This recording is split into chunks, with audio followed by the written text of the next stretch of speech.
الحمد لله نحمده ونستعينه ونستغفره ونعوذ بالله من شرور أنفسنا ومن سيئات أعمالنا من يهده الله فلا مضل له ومن يضلله فلا هادي له ونشهد أن لا إله إلا الله وحده لا شريك له ونشهد أن سيدنا ومولانا محمدا عبده ورسوله صلى الله عليه وعلى آله وأصحابه وبارك وسلم تسليما كثيرا أما بعد فأعوذ بالله من الشيطان الرجيم بسم الله الرحمن الرحيم والسارق والسارقة فاقطعوا أيديهما جزاء بما كسبا نكالا من الله والله عزيز حكيم فمن تاب من بعد ظلمه وأصلح فإن الله يتوب عليه إن الله غفور رحيم ألم تعلم أن الله له ملك السماوات والأرض يعذب من يشاء ويغفر لمن يشاء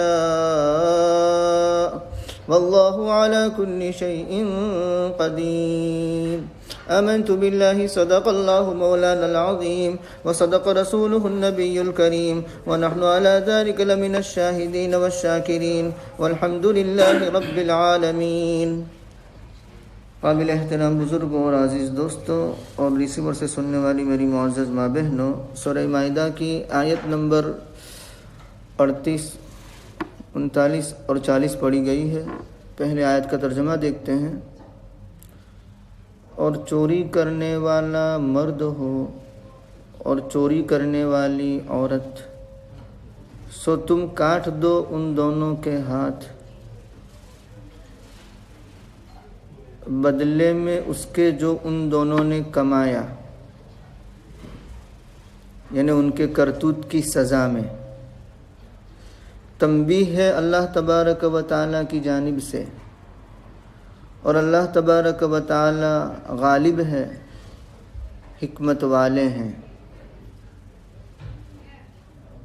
یہ پہلی آیت کا ترجمہ ہوا. قرآن کریم کے جو شرعی احکام ہیں اس میں غور کرنے سے معلوم ہوتا ہے کہ براہ راست اللہ تبارک و تعالی نے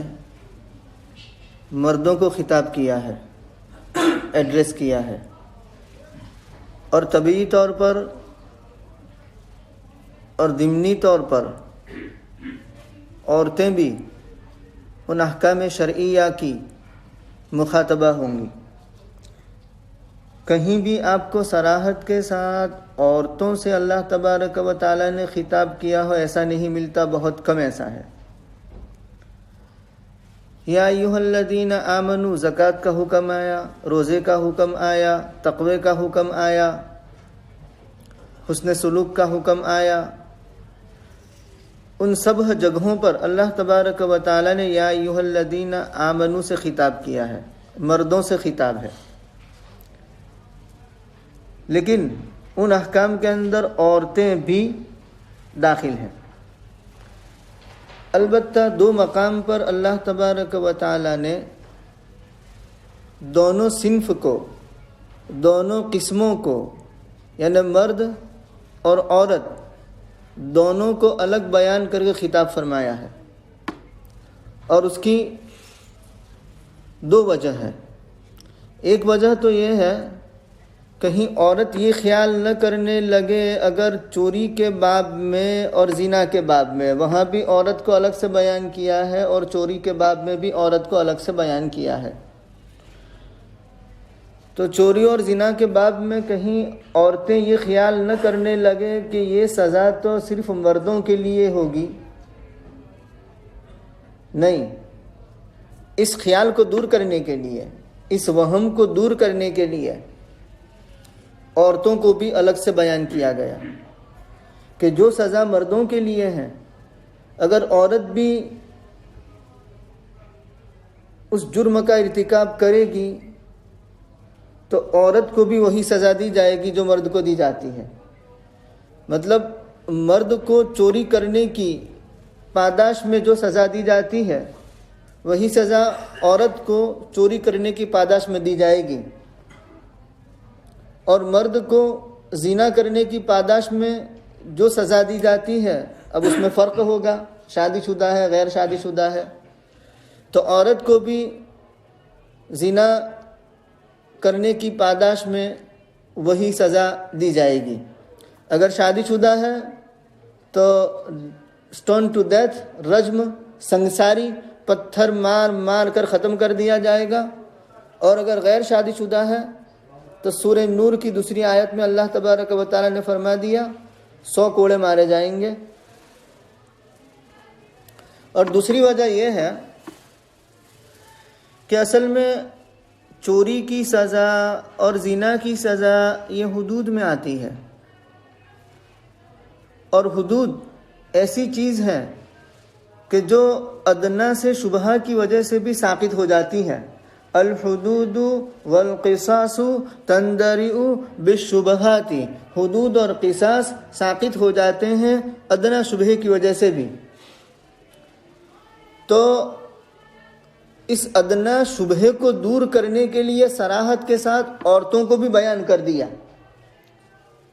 کہ اگر عورتیں بھی چوری کرے گی یا زنا کرے گی تو ان کو بھی وہی سزا ملے گی جو مردوں کو ملتی ہے۔ اس کے بعد یہاں سارق اور سارقہ دونوں اس میں فاعل کے صیغے ہیں، اور سورہ نور کی دوسری آیت میں زانی اور زانیہ وہ بھی اس میں فاعل کے صیغے ہیں۔ دوسری سمجھنے کی بات یہ ہے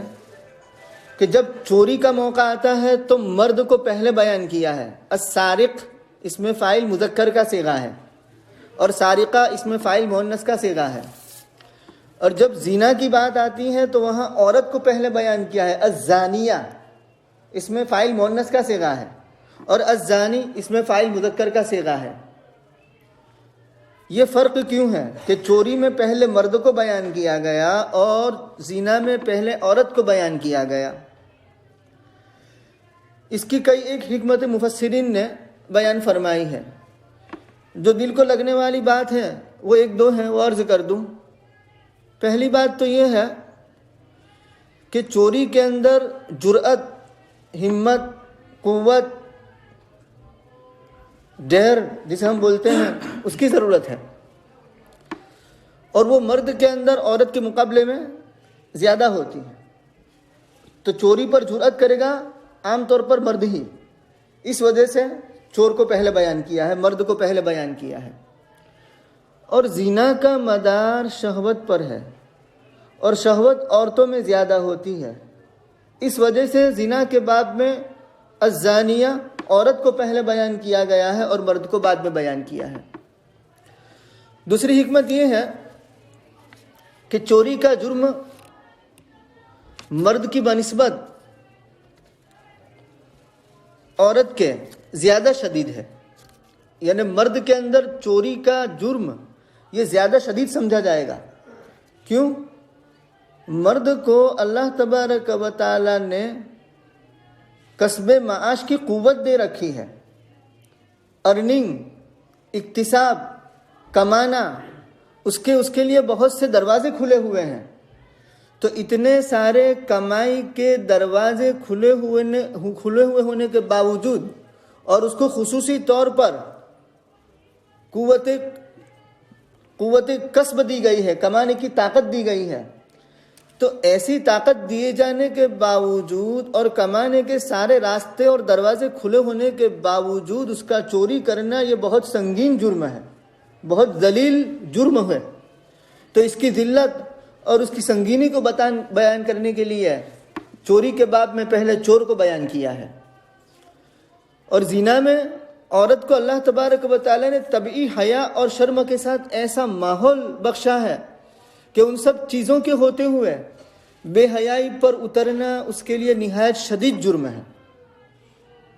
تو اس کے شدت جرم کو بیان کرنے کے لیے کہ اس کو حیا دی ہے طبعی طور پر، شرم دی ہے طبعی طور پر، پھر بھی وہ ایسے جرم پر اقدام کرتی ہے، تو اس کی شدت کو بیان کرنے کے لیے زنا کے باب میں چوری عورت کو پہلے بیان کیا ہے، الزانیہ، زنا کرنے والی عورت۔ اس کے بعد چوری، سرقہ، عربی میں سرقہ کہتے ہیں چوری کو۔ چوری کی تعریف نمبر 1، کتنی مقدار کی چوری پر ہاتھ کاٹا جائے گا نمبر 2، پہلی مرتبہ چوری کی تو کیا حکم ہے، دوسری مرتبہ چوری کی تو کیا حکم ہے، تیسری مرتبہ چوری کی تو کیا حکم ہے، اس کے بعد چوری کی تو کیا حکم ہے نمبر 3۔ اس کو ہم ترتیب سے لیتے ہیں۔ نمبر 4، ہاتھ جو کاٹا جائے گا تو کہاں سے کاٹا جائے گا، کیونکہ ید کا اطلاق تو یہاں سے لے کر کے یہاں تک ہوتا ہے، ابت آرمپٹ بغل تک، انگلیوں کے سرے سے لے کر کے۔ تو ہاتھ کاٹنے کی وہ مقدار کیا ہے جس پر چور کا ہاتھ کاٹا جائے چوری کرنے کی بنیاد پر۔ یہ 4 باتوں کو ہم بالترتیب سمجھ لیں۔ پہلے چوری کی تعریف سمجھ لیں۔ دوسرے کا مال محفوظ جگہ سے اجازت کے بغیر چھپا کر لے لینا۔ دوسرے کا مال، یہ پہلی قید یاد رکھیے، محفوظ جگہ سے دوسری قید، اجازت کے بغیر تیسری قید، چھپا کر لے لینا یہ چوتھی قید۔ اگر یہ تعریف ہمارے ذہن میں بیٹھ گئی تو اب اس میں جو قیدیں ہیں ان تمام قیدوں کو لیتے ہیں تاکہ پوری تعریف سمجھ میں آ جائے۔ دوسرے کا مال کا مطلب یہ ہے کہ وہ مال جس کی چور چوری کر رہا ہے وہ کسی قوم، کسی جماعت یا کسی فرد کی ملکیت ہو، اور اس چیز میں چوری کرنے والے کی ملکیت نہ ہو اور ملکیت کا شبہ بھی نہ ہو، اور وہ چیز جس کی چوری کی جا رہی ہے وہ ایسی نہ ہو کہ جس میں عوام کے حقوق برابر برابر ہوتے ہیں۔ مثلا رفاہ عام کے ادارے ہیں جسے ہم ویلفیئر کہتے ہیں، گجراتی میں ساروجنک کہہ دیتے ہیں، تو ایسے اداروں سے اگر چوری کی تو اس میں تو تمام لوگوں کے حقوق ہوتے ہیں، تو ہو سکتا ہے کہ اس نے اپنا حق لے لیا ہو۔ تو اگر رفاہ عام کے ادارے اور اس سے متعلق جو چیزیں ہیں اس کی چوری کی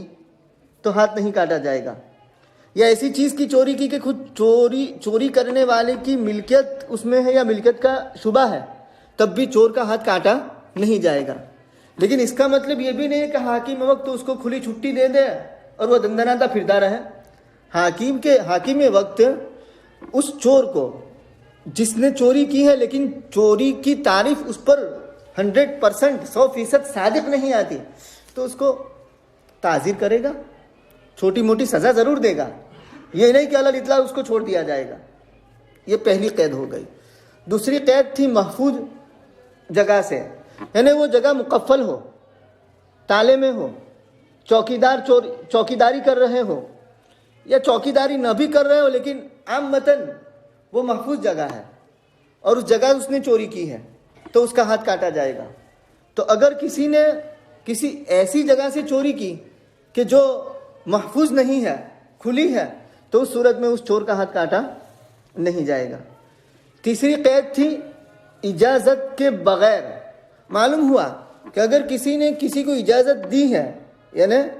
یا اجازت کا شبہ ہے اور اس اجازت کی بنیاد پر کسی نے وہ چیز لی ہے تو اس صورت میں وہ چوری کرنے والے کا ہاتھ کاٹا نہیں جائے گا، کیونکہ شبہ پیدا ہو گیا یا اجازت دے دی ہے تو سارا مال بھی لے لے تب بھی اس کا ہاتھ کاٹا نہیں جائے گا۔ چوتھی قید تھی چھپا کر لے لے۔ معلوم ہوا کہ علانیہ اگر لوٹ لیا تو وہ تو لوٹ میں چلا جائے گا، اور لوٹ کی سزا تو ہم نے پچھلی نشست میں عرض کر دی گئی تھی، کیا کہ اس کی سزا اس کے ہاتھ پیر الٹے کاٹ دیے جائیں گے، مال لیا ہے تو یا ڈرایا ہے تو جو بھی ترتیب سزائیں ہیں وہ سزائیں عرض کر دی گئی ہیں۔ تو چھپا کر لیا جائے نہ کہ علانیہ لیا جائے۔ علانیہ لیا جائے تو اس کے لیے یہ ہاتھ کاٹنے والی سزا نہیں ہوگی، اس کے لیے دوسری سزا ہے جو آیت نمبر 33 کے اندر سنائی گئی ہے، پڑھ دی گئی ہے۔ تو اس سے معلوم ہوا کہ ہمارے معاشرے میں اور ہماری سوسائٹی میں چوری کا مفہوم بہت زیادہ وسیع ہے، تو چوری کے بہت سارے افراد پر یہ تعریف صادق نہیں آئے گی اور اس صورت میں اس کا ہاتھ کاٹا نہیں جائے گا۔ یہ جو شرطیں ہیں وہ شرطیں اگر اس پر منطبق ہوتی ہے تبھی چوری کی تعریف صادق آئے گی اور ہاتھ کاٹا جائے گا۔ دوسری بات یہ عرض کی گئی تھی کہ کتنی مقدار کی چوری کرے تو ہمارے یہاں فقہ حنفی میں 10 درہم کی مقدار اگر چوری کرے، یہ ساری کنڈیشن کے ساتھ 10 درہم کی مقدار، یا تو 10 درہم یا 10 درہم کی مقدار کی کوئی چیز اگر وہ چوری کر لے تو اس صورت میں اس کا ہاتھ کاٹا جائے گا۔ نمبر 3 کہ اس کا ہاتھ کہاں سے کاٹا جائے گا؟ تو پہنچے سے یا گٹے سے، گٹا کہہ لو پہنچا کہہ لو ایک ہی بات ہے، یعنی یہاں سے اس کا ہاتھ کاٹا جائے گا۔ یہ نہیں کہ یہاں سے کاٹ دیا جائے، یہاں سے کاٹ دیا جائے، آم پیٹ سے کاٹ دیا جائے، بس پہنچے سے اور گٹے سے اس کا ہاتھ کاٹا جائے گا۔ چوتھی بات، پہلی مرتبہ چوری کریں تو اس کا رائٹ ہینڈ پہنچے سے کاٹا جائے گا، رسٹ سے، کلائی سے، اور دوسری مرتبہ چوری کریں تو لیفٹ فٹ اینکل سے کاٹا جائے گا، ٹخنے سے کاٹا جائے گا۔ یہاں تک تو تمام ائمہ متفق ہیں، ائمہ اربعہ، سب ائمہ، کہ پہلی مرتبہ چوری کرنے پر رائٹ ہینڈ رسٹ سے کاٹو، دوسری مرتبہ چوری کرنے پر لیفٹ فٹ اینکل سے کاٹو۔ تیسری مرتبہ چوری کرے تو اس میں ائمہ کا اختلاف ہے۔ تیسری مرتبہ چوری کرے تو امام شافعی رحمۃ اللہ علیہ اس بات کے قائل ہیں کہ اس کا لیفٹ ہینڈ پہنچے سے کاٹ دیا جائے گا، اور چوتھی مرتبہ چوری کرے تو اس کا اب رائٹ فٹ ٹخنوں سے کاٹ دیا جائے گا، اور اس کے بعد بھی چوری کرے تو جو بھی سزا حاکم وقت تجویز کرے گا قید خانے میں ڈال دے، جیل میں ڈال دے۔ یہ ابو بکر صدیق رضی اللہ تعالیٰ عنہ سے مروی ہے، اور امام شافعی رحمۃ اللہ علیہ نے اور امام مالک نے لیا ہے۔ امام ابو حنیفہ رحمۃ اللہ علیہ کے یہاں پہلی اور دوسری مرتبہ چوری کرنے کا مسئلہ تو واضح ہو گیا، تیسری مرتبہ چوری کرے تو اس کا اب رائٹ ہینڈ نہیں کاٹا جائے گا، لیفٹ ہینڈ نہیں کاٹا جائے گا۔ چوتھی مرتبہ کی چوری میں اس کا رائٹ فٹ نہیں کاٹا جائے گا، بلکہ 2 مرتبہ چوری کرنے کے بعد تیسری مرتبہ چوری کرتا ہے تو اس کو جیل خانے میں ڈال دیا جائے گا۔ یہ امام ابو حنیفہ رحمۃ اللہ علیہ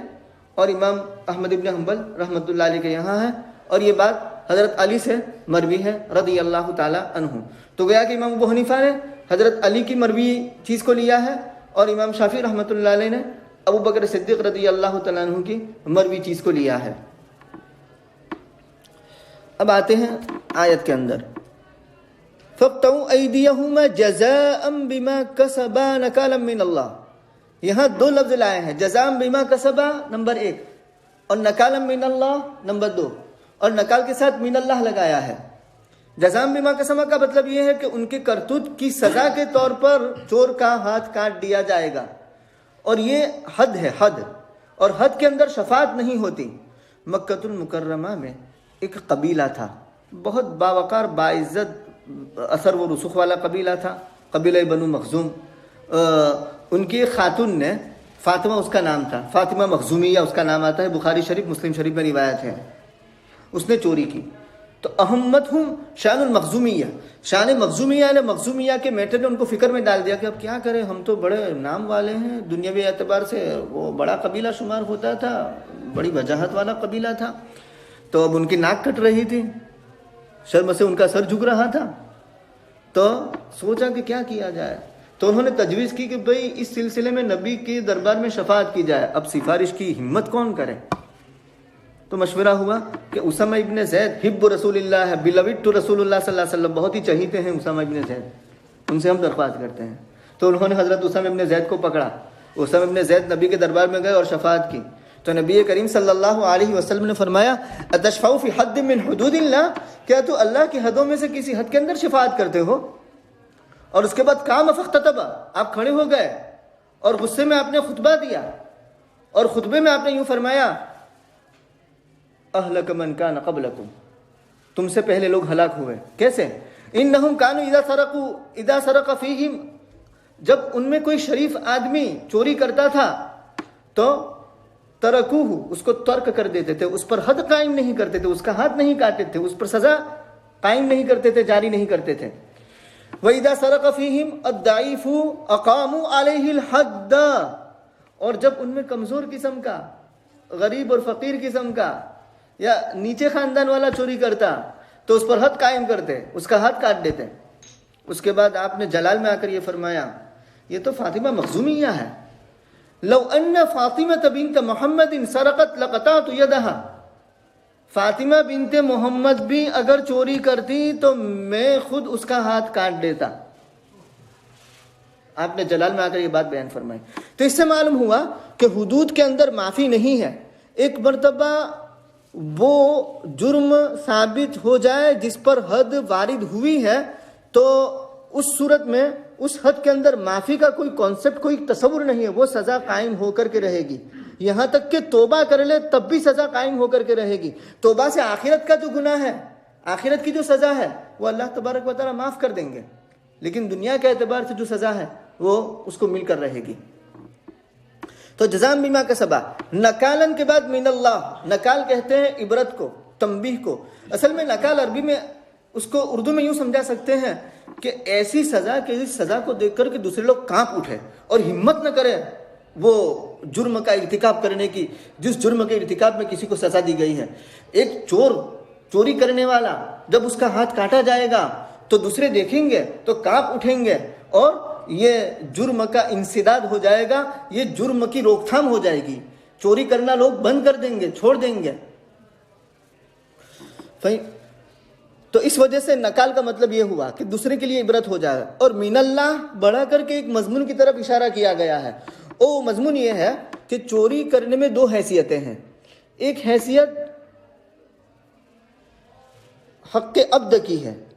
دوسری حیثیت حق اللہ کی ہے۔ حق عبد کی حیثیت یہ ہے کہ ایک شخص چوری کرتا ہے کسی کے مال کی تو گویا کہ اس کے ساتھ وہ ظلم کرتا ہے، زیادتی کرتا ہے، اس پر ظلم کرتا ہے۔ تو اگر جس کا مال اس نے چوری کی ہے اگر وہ معاف کر دیتا ہے تو جیسے قصاص کے اندر معافی ہے تو اس کی جانب سے اس کی تو معافی ہو جائے گی، کیونکہ حق العبد کا تقاضا یہ ہے کہ اگر بندہ معاف کر دے تو معاف ہو جائے۔ جیسے قصاص کے اندر بندہ معاف کر دیتا ہے تو معاف ہو جاتا ہے بالکل لیا، یا اگر وہ دیت پر آ جائے تو دیت لے لے، بلڈ منی لے لے۔ اور حق العبد کی حیثیت یہ ہے کہ اللہ تبارک و تعالیٰ کے حکم شرعی کی خلاف ورزی اس نے کی ہے۔ جب حکم شرعی کی خلاف ورزی کی ہے تو اس پر حد آتی ہے، اور حد کا معاملہ یہ ہے کہ اس میں معافی نہیں ہے۔ اگرچہ اس بندے نے تو اس کو معاف کر دیا ہے لیکن اس معافی کا تعلق صرف اس کی حد تک ہے۔ اللہ تبارک و تعالیٰ نے جو حد قائم کی ہے اس میں اس معافی کا کوئی دخل نہیں ہوگا، اس کو وہ سزا مل کر رہے گی۔ تو حد کے حیثیت سے اس میں حق اللہ کی حیثیت ہے، تو اس معنی کر دوسری حیثیت کے اعتبار سے اس کو چوری کی سزا مل کر رہے گی، اگرچہ معاف کر دیا ہے، معافی کا تعلق صرف آخرت سے ہوگا۔ تو اس مضمون کی طرف اشارہ کرنے کے لیے من اللہ کا لفظ بڑھایا گیا ہے۔ واللہ عزیز حکیم، واللہ عزیز الحکیم، اس جملے کو بڑھا کر کے اللہ تبارک و تعالیٰ نے بہت سے وہ لوگ جو زبان درازی کرتے ہیں اسلامی سزاؤں کے سلسلے میں اور کہتے ہیں کہ بڑی کڑی سزائیں ہیں، بڑی سخت سزائیں ہیں، اور کچھ ناہنجار لوگ تو اپنی زبان سے ایسے کلمات نکالتے ہیں کہ جس سے ایمان بھی سلب ہو سکتا ہے، اور یوں کہتے ہیں کہ یہ وحشیانہ سزا ہے، علیاذ باللہ، نعوذ باللہ۔ تو جو اس بات کے قائل ہیں کہ یہ بڑی سخت سزائیں ہیں، وحشیانہ سزائیں ہیں، ظالمانہ سزائیں ہیں، ان کے اس خیال کو دور کرنے کے لیے اور ان کو جواب دینے کے لیے واللہ عزیز حکیم بڑھایا گیا ہے کہ اللہ غالب ہے، حکمت والا ہے۔ کون سا شر پسند کس سزا سے قابو میں آ سکتا ہے وہ اللہ تبارک و تعالیٰ کے علم میں ہے، کون سا مفسد کس سزا سے قابو میں آ سکتا ہے وہ اللہ تبارک و تعالیٰ کے علم میں ہے۔ تو اللہ تبارک و تعالیٰ کے علم میں ہے تو اپنی حکمت کے مطابق اس نے یہ سزا تجویز کی ہے۔ کسی کو یہ کہنے کا حق نہیں ہے کہ یہ ظالمانہ سزا ہے، یہ سخت سزا ہے، یہ کڑی سزا ہے، یہ وحشیانہ سزا ہے، ایسا کہنے کا کسی کو حق نہیں ہے، کیونکہ اللہ جیسے غالب ہے ایسے حکمت والا بھی ہے۔ الا یعلم من خلق وهو اللطیف الخبیر، بھلا وہ نہ جانے گا جس نے پیدا کیا اور وہ باریک بھی ہے اور خبر رکھنے والا ہے۔ اللہ کے علم میں ہے کہ کون سا مفسد کس جرم سے یا کس جرم کی سزا سے، کون سی سزا سے قابو میں آ سکتا ہے۔ تو اس اعتبار سے اللہ تبارک و تعالیٰ نے حدود تجویز کی ہیں، سزائیں تجویز کی ہیں۔ فمن تاب من بعد ظلمه واصلح، جو توبہ کرے اس اپنے ظلم کے بعد، یعنی چوری کرنے کے بعد، اور اصلاح کر لے، مطلب یہ کہ اس توبہ پر قائم رہے، استقامت علی التوبہ، تو اللہ تبارک و تعالیٰ اس کی توبہ کو قبول فرماتے ہیں۔ ان اللہ یتوب علیہ میں حکام وقت کے لیے اشارہ ہے کہ اللہ تبارک و تعالیٰ آخرت کی سزا اس سے معاف کر دیں گے، لیکن یہ حکام و تمہیں تو قطع ید یعنی ہاتھ کاٹنے کی سزا کو نافذ کرنا ہوگا اگرچہ اس نے توبہ کر لی۔ ان اللہ غفور الرحیم، اللہ تبارک و تعالیٰ بخشنے والے ہیں، رحم فرمانے والے ہیں، یعنی اس نے اگر توبہ کر لی ہے چوری کرنے سے تو اللہ تبارک و تعالیٰ آخرت کی سزا کو اس پر رد کر دیں گے، اس سے دور کر دیں گے، معاف کر دیں گے۔